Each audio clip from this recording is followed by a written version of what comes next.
In 1790, a new nation needed a capital. They called it a symbol of freedom, democracy, and equality. But what they never told you is who truly built it. The names were never written down. The blood was never honored. Listen. Every stone you see was placed by hands that were not free.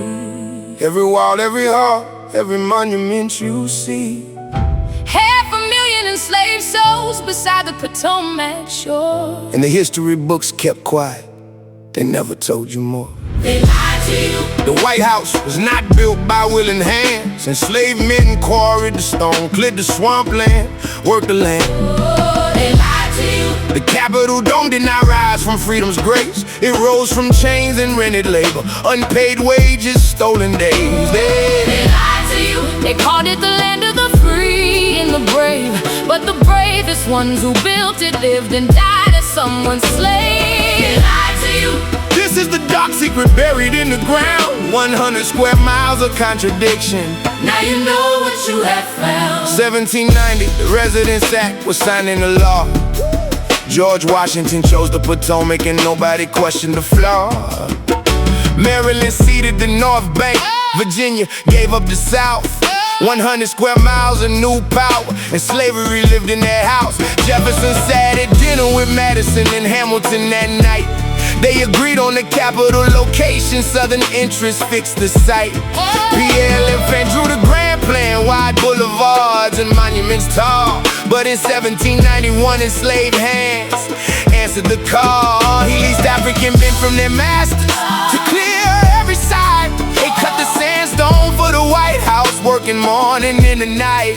$5 a month was the wage, paid to the master, not the man. Gerard, Tony, Jack, rented out by Edmund Plowden to Maryland land. Plowden earned $15 monthly, never lifted one stone with his hand. The National Archives hold the wage rolls, the promissory notes, the proof. The receipts show payments made to masters.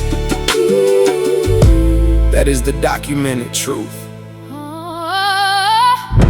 Every stone you see was placed by hands that were not free. Every wall, every hall, every monument you see. 500,000 enslaved souls beside the Potomac shore. And the history books kept quiet. They never told you more. They lied to you. The White House was not built by willing hands. Enslaved men quarried the stone, cleared the swampland, worked the land. Oh, they lied to you. The Capitol dome did not rise from freedom's grace. It rose from chains and rented labor, unpaid wages, stolen days. Oh, they lied to you. They called it the land of the free and the brave. But the bravest ones who built it lived and died as someone's slave. They lied to you. This is the dark secret buried in the ground. 100 square miles of contradiction. Now you know what you have found. William Thornton, commissioner of the district, was a slave owner by right. He inherited a West Indies plantation and hired his enslaved men to the site. He proposed offering freedom for capital labor. That promise was never fulfilled. Outside the Capitol window stood the yellow house, slave jail on open ground.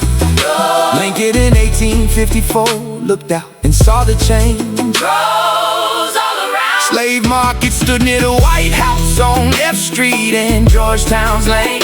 The National Mall itself, that celebrated ground, was a place of bondage and pain. In 2005, Congress commissioned a study to search the record clear. Senate historian Richard Baker wrote, no one will ever know how many slaves built what stands here. You walk past the sandstone. That stone was cut by enslaved hands. Stand at the Capitol steps. Those steps were built on stolen plans. The founding fathers signed Documents of freedom with a quill, while the people who built that freedom had no freedom still. For 72 years, the capital of democracy held slavery inside. Placed deliberately between Maryland and Virginia, two slave states side by side. Slavery was not a shadow on the edges of the city's birth. Slavery was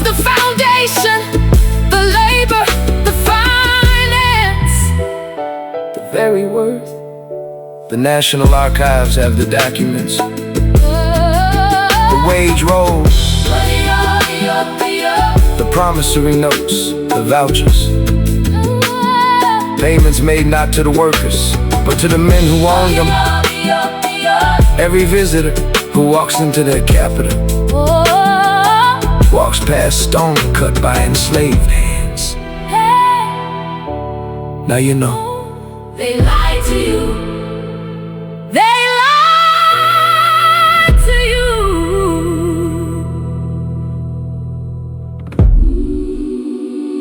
You heard part one. Now go deeper. Because the building was just the beginning. The system behind it ran further than any monument stands tall. They wrote the laws inside the walls that enslaved hands raised. They debated liberty in chambers built by men who were never praised. The ink dried on the Constitution while the chain stayed on. 400 years of silence, but the record was never gone. They lied to you. The men who wrote all men are created equal. Owned over 600 enslaved people between them. Read the sequel. They lied to you. George Washington held 277 in bondage on his land. He signed the Residence Act with the same hand and held another man. They lied to you. Thomas Jefferson drafted freedom for all mankind, while Sally Hemings and over 600 enslaved souls were left behind. They lied to you. The capital was never neutral ground from the start. Slavery was not beside the story. Slavery Was the heart. Alexandria voted to lead the district in 1846 and return to Virginia's side. The reason recorded in history, they feared the abolition of slavery and wanted to hide. Virginia's retrocession shrank the district. They chose bondage over belonging to the federal land. The slave trade in Washington was not hidden. It operated in full view, openly as planned. Powerful lines of chain human beings were marched across the National Mall in broad daylight, heading to southern markets, bought and sold within sight of the Capitol's light. Congress sat inside those walls and debated for decades whether a man could be property or free. While outside the windows the answer was already visible for anyone willing to see. In 1862 the district emancipated its enslaved population 9 months before the nation, making Washington the first proof that abolition was possible, not a distant speculation. The Declaration said all men are created equal on a written page, but the city built to honor it was constructed inside a cage. The monument is real. The marble is real. The marble is real. The men who never received The wage are real. history did not lose them by accident. History Buried them on purpose. They lied to you.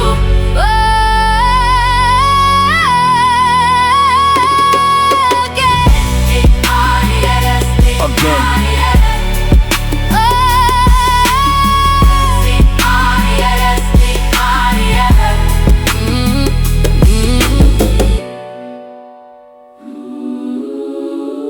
Again.